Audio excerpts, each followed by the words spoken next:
छोटी बेटी है, छोटा बच्चा है, लेकिन इस थोड़े से समय में, पल में, मैंने ये पाया है कि वचन की भरपूरी बहुत आवश्यक है। मसीही जीवन जो है, मसीह की भरपूरी हमारे जीवन में बहुत आवश्यक है।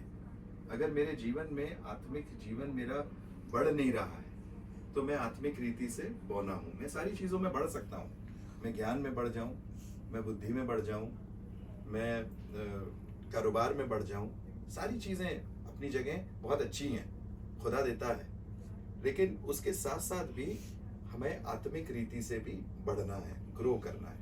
नहीं तो होता क्या है, हम छोटे बच्चे की तरह रहते हैं, बड़े हो जाते हैं शरीर में, लेकिन आत्मिक रीति से बौने रहते हैं। और लेकिन प्रभु का वचन कहता है कि हम उसकी भरपूरी में बढ़ें। कुलुसियों की जो पत्री है वो फुलनेस ऑफ गॉड जो यीशु मसीह में है, यानी कि जो परमेश्वर की पूर्णता मसीह में पाई जाती है, वो पूर्णता हमारे जीवन में पाई जाए, वो आवश्यकता है, चाहे हम जब हम अपने आप को मसीह कहलाते हैं। तो एक वचन मैं आपके सामने पढ़ूंगा जो कि पाया गया है कुलुसियों की पत्री, उसका 2 अध्याय और उसकी 6 और 7 आयत। यहाँ लिखा है, अतः तुमने मसीह यीशु को प्रभु करके ग्रहण कर लिया है, वैसे ही उसी में चलते रहो, उसी में जड़ पकड़ते और बढ़ते जाओ, और जैसा तुम सिखाए गए हो वैसे ही विश्वास में दृढ़ होते जाओ और अधिकाधिक धन्यवाद करते रहो। ये बहुत महत्वपूर्ण बात है। ये शुरू कैसे होती है? ये शुरू ऐसे होती है जैसे तुमने मसीह यीशु को प्रभु करके ग्रहण किया। हमने प्रभु को ग्रहण कर लिया, प्रभु को अपने जीवन में ले लिया, प्रभु को अपना उद्धारकर्ता मान लिया, हमने इस बात को माना कि यीशु ही प्रभु है। लेकिन उसके बाद क्या चीजें हैं? उसके बाद पहली चीज जो मैं आपको बताना चाहूंगा इस आयत में, इसमें लिखा है कि वैसे ही उसी में चलते रहो, वॉक इन जीसस।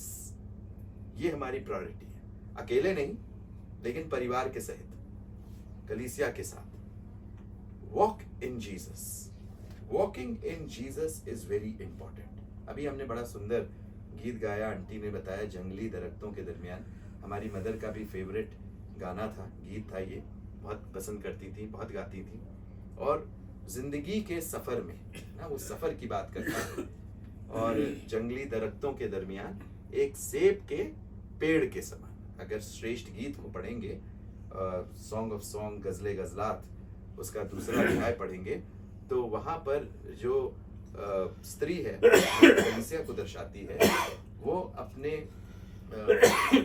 लवर को क्या कहती है? एक सेब के पेड़ के समान है ना। तमाम जंगली दरख्त हैं, तरह तरह के दरख्त हैं, हर तरीके दरख्त। उन दरख्तों के बीच में एक दरख्त है, वो कौन सा दरख्त है? सेब का दरख्त। और उस, मेरे को ज्यादा ज्ञान नहीं है सेब का, साहब आपको ज्यादा होगा, आप तो पूरी खेती करते होंगे, लेकिन मुझे इतना मालूम है कि जो सेब है वो बहुत मीठा होता है, बहुत अच्छा होता है, ताकत देता है शरीर को, है ना। अंग्रेजी में एक कहावत है, Apple a day keeps the doctor away, है ना। अगर एक एप्पल आप रोज खाएंगे तो जो है वो, तभी खुदा बड़ी लंबी उम्र देता है। जो कोटगर के हैं और भी शिमला के हैं जहाँ सेब उगते हैं। तो यहाँ पर जो मैं आपको बताना चाहता हूँ, वॉकिंग इन जीसस, यीशु मसीह में चलना, और उसको तमाम जो जंगली दरख्त हैं, तमाम तरह के दरख्त हैं, हर दरख्त के लिए नहीं है, वो उसको किससे तुलना करी गई है? एक सेब के पेड़ के समान, जिसकी छाए में जो है, अगर आप श्रेष्ठ गीत उसका 2 अध्याय पढ़ेंगे तो उसमें लिखा है, जिसकी छाए में मैं सुकून पाता हूँ, आनंद पाता हूँ। उसका जो फल है वो मुझे क्या करता है? मेरे शरीर को, मेरे जीवन को तृप्त करता है, और वही यीशु मसीह है। जब हम यीशु मसीह में चलते, वी वॉक इन जीसस, तो हम उस आशीषों को निरंतर पाते जाते हैं।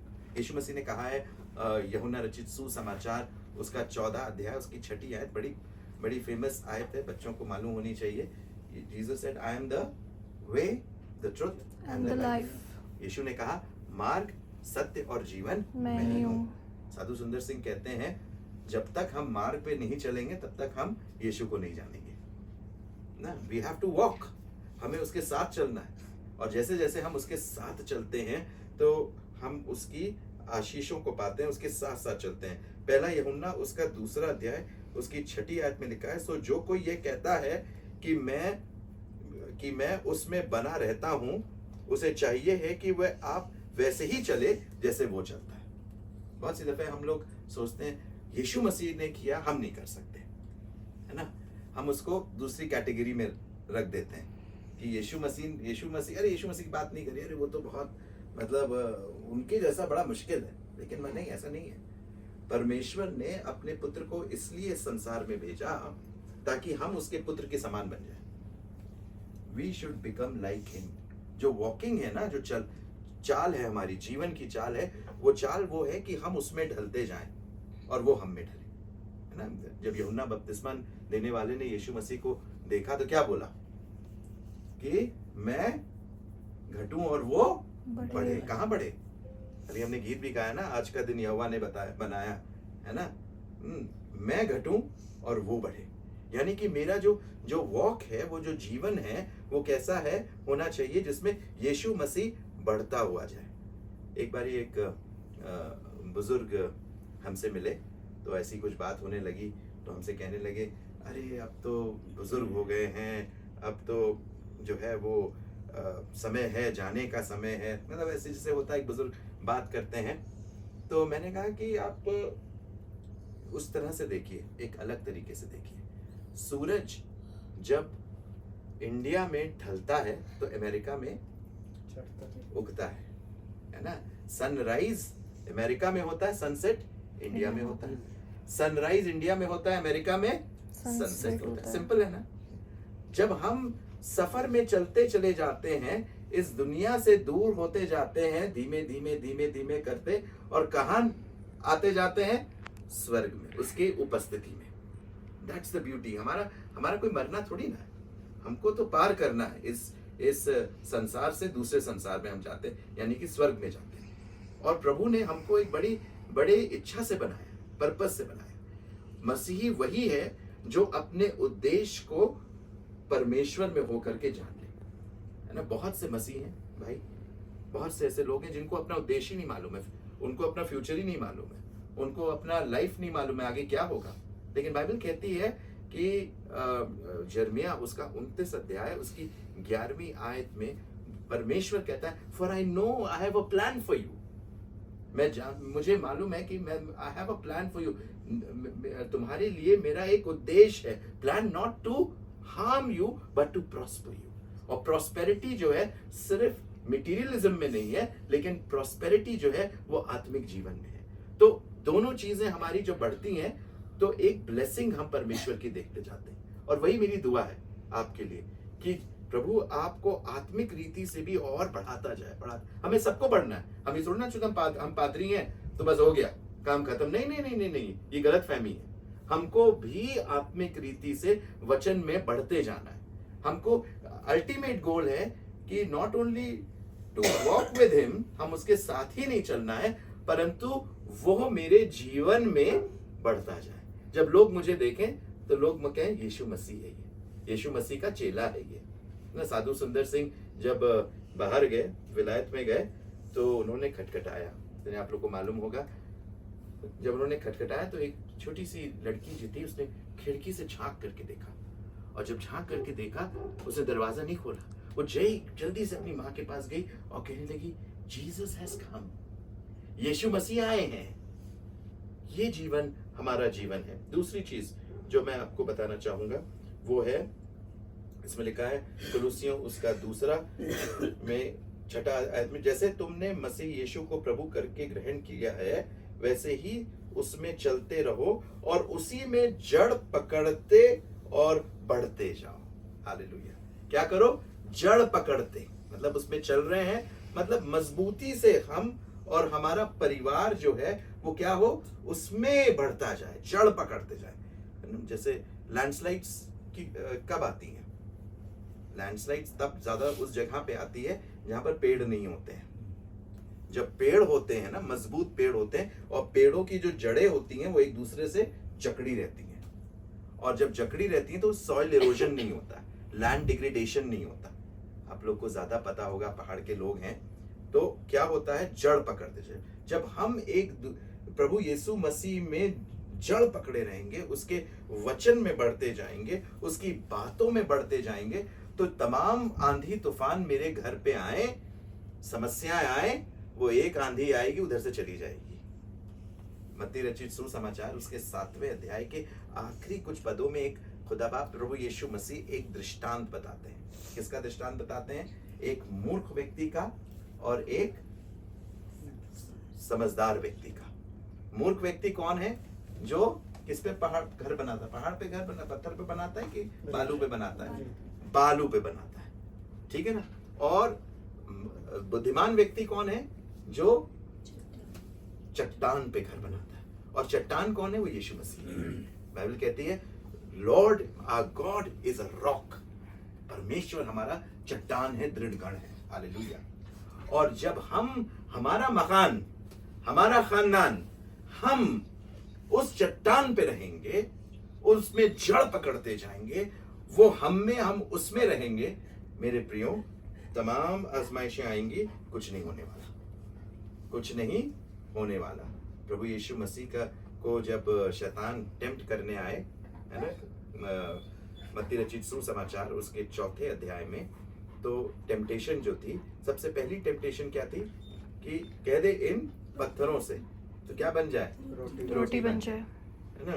जब हम लोग गए थे वहाँ, कहाँ गए थे ब्रदर, कहाँ ले लेके हमें बहुत जगह घुमाए हैं, हमको तो शब्द ही नहीं आते, हमको नहीं सब याद ही नहीं रहता, कहीं गिब्बा इब्बा टिब्बर और सब जगह जहाँ ड्राई कोल्ड है ना, जहाँ पर ड्राई कोल्ड डेजर्ट है ना। तो उसमें जो पत्थर हैं, अगर आप इवन आप जाएंगे टेम्पटेशन जहाँ पर यीशु मसीह की हुई थी, बाइबल में जहाँ लिखा है, वहाँ इजराइल में आप जाएंगे तो वहाँ कुछ ऐसे पत्थर हैं, गोल गोल पत्थर, और वो किसकी तरह दिखते हैं? ब्रेड की तरह दिखते हैं। ब्रेड देखिए ना, खाते हैं ना, बड़े आजकल तो बड़ी स्टाइल वाली आ गई, तंदूरी ब्रेड भी है, और क्या है, नान है, और क्या क्या है, मिस्सी है, मिस्सी रोटी है, पर बड़ी अच्छी अच्छी लगती है ना। जब वो होटल में जाते हैं तो वो ऑर्डर करते हैं, अच्छा ये वाली नहीं, ये वाली दीजिएगा, है ना, वो वाली दीजिएगा। उसमें कितनी नान आएगी, है ना। तो क्या है कि जब यीशु मसीह को भूख लग रही थी तो वो पत्थर जो थे किसकी तरह दिख रहे थे? तंदूरी रोटी जैसे दिख रहे थे। कह दे इन पत्थरों को क्या बन जाए? रोटी बन जाए। लेकिन यीशु मसीह ने क्या कहा? यीशु मसीह ने कहा, लिखा है कि मनुष्य केवल रोटी से ही नहीं परंतु हर एक वचन से जो परमेश्वर के मुख से निकलता है जीवित रहेगा। हर एक वचन से, हर एक शब्द से। कहां से निकलेगा वचन? कहां से निकलेगा वचन? मुंह से निकलेगा। मुंह से निकलने का मतलब अंदर है वचन, है ना। वो ऐसे तो आएगा नहीं। जब वचन को पढ़ेंगे वचन अंदर जाएगा, जब टेम्पटेशन आएगी तो वचन निकलेगा। जब हम वचन नहीं पढ़ेंगे तो निकलेगा क्या? डर, घबराहट, टेंशन, है ना, पैर कांपने लगेंगे, क्योंकि वचन है ही नहीं। वचन मेरे जीवन में है। बाइबल कहती है भजन संहिता 119 उसके 11 में कि मैंने तेरे वचन को अपने हृदय में रख छोड़ा है ताकि मैं तेरे विरुद्ध पाप ना कर सकूं। I have kept your word in my heart. मैंने तेरे वचन को अपने हृदय में रख छोड़ा है। जब आजमाइशें आएंगी, तकलीफें आएंगी, तूफान आएंगे, तो मैं वचन में हूं, वचन मुझ में है। वचन कौन है? बाइबल क्या बताती है? अगर आप बाइबल को पढ़ेंगे, यूहन्ना रचित सुसमाचार उसका 1 अध्याय उसकी 1 आयत में क्या लिखा हुआ है? In the beginning was the word. आदि में क्या था?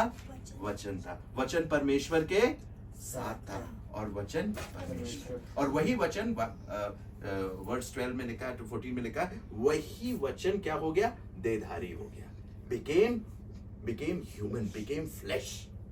और जब वो वचन मेरे जीवन में आता है तो अल्टीमेटली गोल क्या है? That Christ be seen in my life। मेरी यही प्रार्थना है भाई अनिल और उनके परिवार के लिए कि प्रभु यीशु मसीह की परिपूर्णता आपके जीवन में, आपके परिवार में निरंतर नजर आए, क्योंकि हम यात्रा में हैं।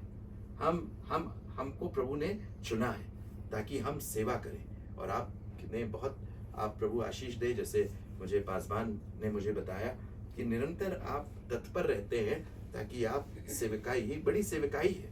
और मैं प्रभु का धन्यवाद देता हूँ। बहुत से लोग तो पार्टी करते हैं, सब कुछ करते हैं, लेकिन वचन नहीं होता उस बर्थडे में। सारी चीजें होती हैं, यीशु मसीह नजर नहीं आते। बट आई एम हैप्पी, मैं खुश हूं कि यीशु मसीह हमारे बीच में है। वचन कहता है कि जहां यीशु मसीह ने कहा, जहां 2 या 3 मेरे नाम से इकट्ठा होते हैं, मैं उनके बीच में हूँ। मेरे पास 4 पॉइंट्स थे, लेकिन मैंने 2 पॉइंट पे खत्म करूंगा क्योंकि सर्मन लंबा हो जाएगा। प्रभु आपको आशीष दे।